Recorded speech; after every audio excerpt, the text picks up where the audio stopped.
Hello, నేను doctor పూర్ణిమ బట్టల, మీ consultant fertility specialist.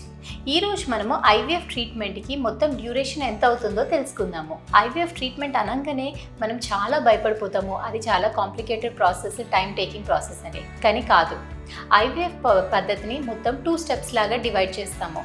First అనేది ఎంబ్రియో క్రియేట్ చేసుకోవడము, నెక్స్ట్ అనేది ఎంబ్రియో గర్భసంచిలో పెట్టడము.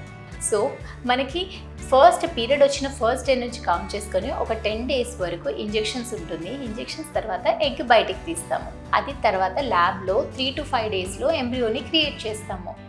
అంత బాగుంది, గర్భసంచి బాగుండి, లైనింగ్ బాగుండి, హార్మోన్స్ అంత బాగుంటే ఫ్రెష్ ట్రాన్స్ఫర్ అంటే ఎంబ్రియో తయారైన 3 daysకి ఎంబ్రియోని ట్రాన్స్ఫర్ చేస్తాము.